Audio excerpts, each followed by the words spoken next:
whatever comes my way, I will sing your praise, even when the earth fades. I've been through a lot. I was just in my room and I was praying. I am grieving, actually. Are you going to provide the job for me? When is it? What is it? Most challenging nung COVID time. So talagang naririnig yung mga lyrics, yung mga words. The ritual realm ko is catching all the words from the words. Inspired kayo lahat Balik ng kay Josiah tayo. music ministry. What's the best thing Yeah. being in the Music ministry? Before ako mag-Victory Weekend, wala naman talaga yung heart ko to serve in the music ministry. So, But you always play na, diba? No, actually no. Ah, talaga? No. I was thinking yung song, kaya tawag ko sa'yo genius, seryoso yun. Well, yung may certain parts sa Victory Weekend kasi na may yung receiving of the giftings. Vision. Okay. Yung vision ko is just me standing on stage and then one chair only in the crowd. So, yun yung clear vision na isa lang yung chair. Isa lang yung chair na nasa crowd. And then, from that day, parang like yung pag-aaral ko ng instrument, it came just smoothly. Talagang pinout ni Lord yung Yes. So, nag-start sa guitar, tapos napapunta sa keyboard, and mas nag-excel ako sa keyboard. To me, it's just simple. But, there's some people na lumalapit sa akin na just, ang ganda ng pagkagano. Even now, we thought that from the time Bata na pa siya. it's really your gift. By the way, lahat ng instruments. But you know, I think it's just since yung sinabi mo, it's anointing. The Lord, we have that gift, pero hindi na-utilize. And then the Lord started to anoint you na you have to use for the ministry. I commission you to That's do, right. Yeah. Let's hear it from Ruby. Sa akin po, I remember one time, I never understood what music team is back then. So, I'm just singing it because I liked it. Because I love singing and all. And then, there's this one time na I really want to stop na. Parang, I want to quit music ministry. So, that Friday, backup ako. So, sabi ko, Lord, after this, na magpapaalam ako na I will stop. Pero that time, tinapa ko ni Ate Gretel to start a song. So, hindi pa ako worship leader that time. So, she asked me to start the song. And then, I was like, sige na nga, this will be the last time. So, okay, fine. And then, right after the service, someone, I think that's his first time to attend the service. And he's a foreigner. So, he told me that, you know what? I was really encouraged to worship God because of your voice. Okay, so that's what the meaning of worship.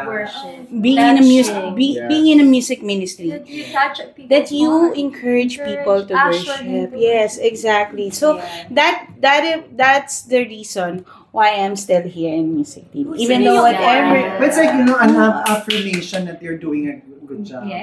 Siya, di ba, na-commission, na-anoint to activate his, talaga, God-given talent. Activate yung gift niya. Siya naman, ni-revive a messenger to tell you. Si Juan naman. Juan, kailangan ibang level yan. Tapatan mo ang taas Ang taas. Ito yung walang hindi daw siya talented, hindi daw siya musically inclined, pero biglang at age of 13, Parang may lumaban siya. instant activation. Si Ruby naman, may may pa-message. Pa-angel. May pa-angels in the world. Solid sa'yo. Ever since po kasi na nakilala ko si Lord, parang from 14 years old, na-involved na ako agad sa youth ministry, sa youth fellowship. Kumbaga parang from 14 years old me, hanggang sa maging OFW ako, worship leader po ako.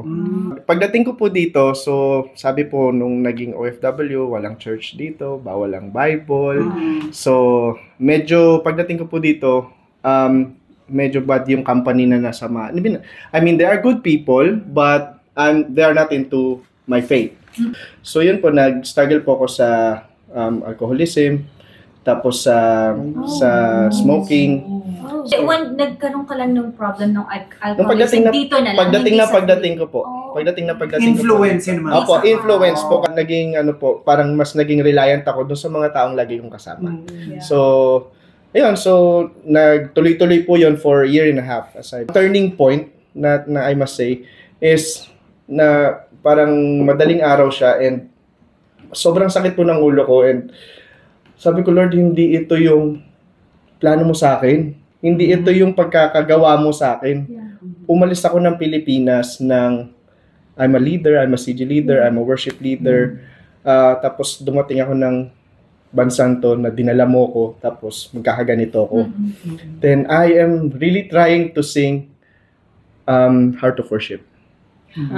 Gusto ko yan. Pero hindi ko po maalala yung lyrics.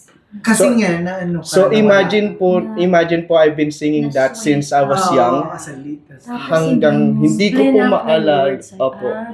Parang kinabahan ako. Parang sabi ko, Lord, wala na yung Holy Spirit sa akin. Parang hindi na ako worship leader. Naiyak ako ni Lord nung moment na yon. So I've decided na no, this is enough. Ayun po. So kinabahan ako noon kasi imagine you cannot remember a song. A song na lagi mo kinakanta. So, ayun po. Then, after 3 days, after I prayed and I surrendered it to God, Lord, kung wala kang gagawin, kung magpapatuloy ito, uuwi na ako ng Pinas. Yeah. After 3 days, may nag-approach sa akin na nurse doon sa company. She's not even, kumbaga parang a close friend sa akin. Pero nakita niya lang na nung nagsimula na akong mag-seek kay Lord, ay nag-start ako mag-post ng mga verses. Bigla niya akong in-approach doon sa workplace na, uy, mag-start yung Sunday service. Halika, sama ka. Kasi nakita ko ganito, ganyan, nagpo-post ka sa po. So sabi ko, sige. Pero, syempre, bilang nandun pa ako sa still 50-50 ka. Parang yung kabila kong paa nandun pa sa isa. Hindi ako undecided ako. Pero mas naging ano po si Lord na, di ba nag-pray ka? Ito na yun eh. So bumalik po ako noon, nag-church po ulit ako noon. Tapos ayun po, nagtuloy-tuloy na po siya. Hanggang sa ngayon po na nandito pa rin po ako. Praise God po. Praise God. Deliver ka niya dun sa smoking and alcoholism. Cut it all po. Right there and then po, talagang in-stop ko po siya. For their last message sa ating mga viewers, kung anything that you would like them to be encouraged about. Yes.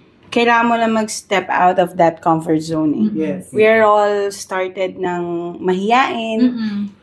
But again, you are not doing this because you're good at singing, you're good at playing an instrument, but you're doing it because of yes, exactly, because you're doing it because of your Father, and that is God. So for those who wanted to join music team pero nahihiya sila, I think you just have to think na God has given you that talent, and you are meant to use that for His glory.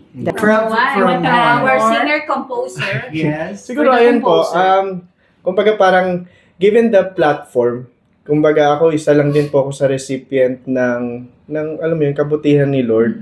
But at the end of the day, you will see how the Lord will be glorified pag pinagpatuloy mo lang gamitin yung talent na binigay niya sa'yo. At the end of the day, it's not yours.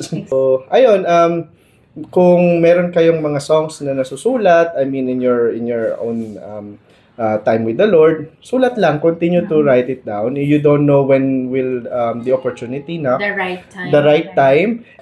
If the Lord chose you to do it, just follow. Just God's follow. the orchestrator, He's the choreographer, Yes and po. the author. Just get out of your box. Exactly. Use your talent and glorify God. Yun lang naman yung gagawin po natin. We have Josiah pa. We have all our different gifts. So it might not be in music, but there will be a gift for you. So yun yung discover mo lang yung gift you just focus on God, pray, God, what do you want me Yes. to do for your kingdom? Something like that. So, spend ka ng time to train To yourself. train yourself. Yes, Oo. We thank you guys for being here at Voices and Views. And it's time naman para promote naman ng Barkada Talk, di ba? Yes. Barkada Talk, guys! KTA, ito na yun, Please join us as we share our music Yes. and even our just random kwentuhan every Friday 7 p.m. Yes. It's with fun. right? with TA, Juan, Josiah, and me. Barkada Talks. 1,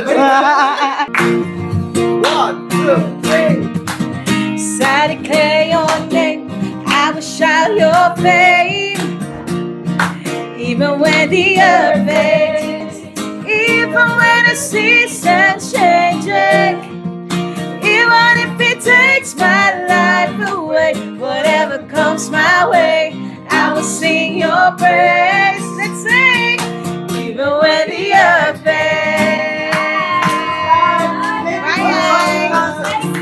Very fun episode, and we'll see you again right here at Voices and Views.